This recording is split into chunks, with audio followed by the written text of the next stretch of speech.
My name's Stephen Turner. I'm the chairman and founder of a company called Group 55, and this is my story.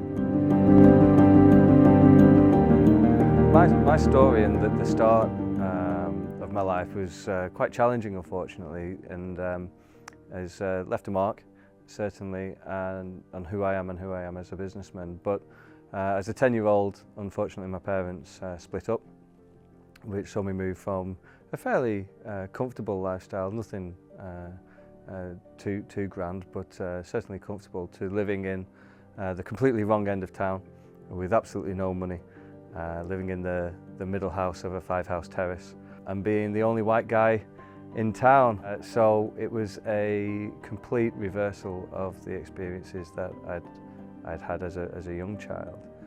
And what happened really formed who I am today. We had no money at all. We had a 50p meter for the electricity, and we used to have family meetings to discuss whether or not we'd be warm with our last 50p in the morning or in the evening. We used to have clothing stamps because we couldn't afford clothes. We had school meals. But I think one of the things that really signposts where we were at as a family is at 6 o'clock in the morning as an 11-year-old, I would get up, go downstairs, lift the bonnet of my mother's Morris Marina up, pull out 4 spark plugs, clean them in jam jars of petrol, go upstairs, get ready for school, take the clean spark plugs, put them back into the engine, lower the bonnet, and then when it was time to go to school, my mother and 2 sisters would get in the car, and as an 11-year-old I would push the Morris Marina to bump start the car. So it was fairly challenging times. Thankfully, my mother married again when I was a teenager, and life suddenly started to become a lot better for me. Well, I think it's probably something for a psychiatrist to really delve in deep with me on, but it's unquestionably made me determined as an individual to succeed, whatever success is. I think one of the things that as a businessman you often get asked is about how successful you are and how wealthy you might be, but my determination has always been to be not poor rather than rich. I'm certainly not the richest man in the room, and I'm not the poorest man either, but if you were to ask the 10-year-old me whether I would be happy with where I am today, absolutely, I'm living the stuff of dreams. Well, I can tell you who I didn't have as a role model, and that was a teacher. Unfortunately, it turns out I'm terribly dyslexic. It was never picked up until much later on in my adult life. So academically, I was a remarkable failure. I only got 4 GCSEs. But I was never inspired. There wasn't a single teacher I can think of that made me want to learn. Very commonly people would say, teachers would say I didn't concentrate, or I wasn't attentive, or I didn't try. Nothing could be further from the truth. I just really was struggling. I was neurodivergent. The word didn't exist or wasn't used back then. And I just didn't get anything from the education system that encourages me to go to university, and which is one of the reasons why I'm so keen to be involved at UA 92 and contribute to the success, because of the way that the education system here is so wonderful for people who want to learn in a slightly different way. So in the absence of teachers inspiring, I was blessed to have parents who were determined to help me become a success or a good person. I was even more blessed to have 2 step-parents who contributed positively to my life in ways that I could never have expected, and I will always be forever grateful for. But outside that, no, I don't think I've ever really admired or looked up to or respected anyone. So when I decided to start the business, it was a big decision. I was 25.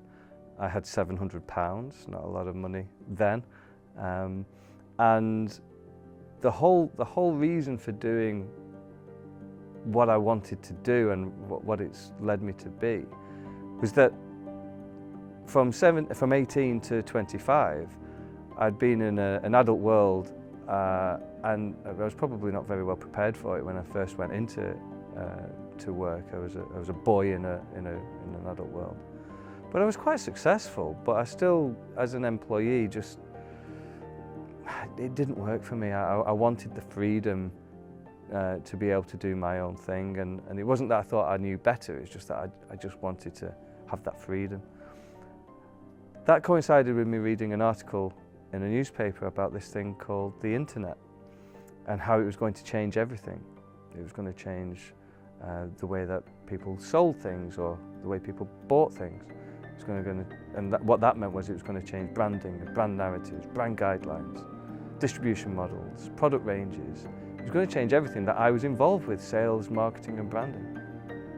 So I thought, well, if this is the future, and if I believe it's the future, then well, maybe I should become an expert in it. So I quit my job, and the first thing I needed to do was get a bank account. So I put together a business plan and I went to see every single high street bank, and not one of them believed in the business plan. Not one of them except the HSBC. Every other bank told me that the internet was never going to be a place where people bought something. The internet was never going to be a place where people would just wait for the pictures to load up, for the website to load, and there was no way anybody was going to trust their business cards or their credit cards online. But the HSBC, although the guy didn't believe or understand, most of the point, what I was trying to say, he gave me a bank account because he said that I clearly understood what I was talking about, and I clearly did believe in it. If you're going to be an entrepreneur, if you're going to set up a business, you've got to get ready for challenges every single day. It never ceases to amaze me how people or things or customers have the capacity to ruin your day or complicate it with a brand new challenge that you've not faced before. And that's no more true than at the very beginning of setting up a business, and especially when you're setting up something that's forward thinking, a future state. The internet was hardly a thing. It was just something that people were talking about, and it just didn't take off. It didn't take off the way that I thought it would do. My ideas were 2 or 3 years too soon, so I had to make money. So I would get up very early, catch some buses because I couldn't afford a car, get to a unit that I'd rented that was an old stable that had no toilet, work hard, knock on doors, offer consultancy, build websites, try and sell products. Then finish at about 3 o'clock, catch 2 more buses, go to a warehouse, work in a warehouse, pick, pack, dispatch until 10 o'clock, and do that 5 days a week. And then the Saturday and Sunday just sit at the desk trying to make the internet business work. It's hard work. The challenges started there, and it just grows as the business grows. New things come along. Growth brings new opportunity, but it also brings more complication. My proudest moment is probably the thing that happens now. Very strange thing owning a business. There are 2 types of entrepreneurs, I think. There are the guys who have egos the size of the moon, who may or may not have achieved something, but so what? You know, we're all on our own little pathway. And then there are other guys, and I think it's probably more me, where you're just so focused on the doing that you don't actually stop to think about your achievements. You don't allow yourself to feel proud. I know so many entrepreneurs, so many business people who don't realize how great they are and don't stop to realize it. Or maybe if they're not great, maybe their achievements are. But I think there are moments, and they just hit you sometimes. Nothing gave me more pride than when I had the first key to my first warehouse. It was a dump. It was horrible, but it was my key and it was my dump, and it was the place where I was going to build a business. Then I had an employee. Then I had a bigger building, and we're just going through the processes now of enormous growth and enormous changes at Group 55 right now. And if I look back 25 years, where we're about to go and the journey that we're about to embark on. Simply unimaginable. Loads of ambition left, loads that I want to do. It's really strange. As 25 years an entrepreneur, it only feels like I've got going now. It's the strangest feeling that so many opportunities, and I'm very blessed, but so many opportunities do come my way. Loads of opportunities come my way to help people as well, which I think is a blessing, and it's something that I really enjoy. So for Group 55 and some of the other businesses that I'm involved with in the investment, I see no element of slowing down. I only see opportunity and good things, and so long as that's the case, I will just keep ploughing on.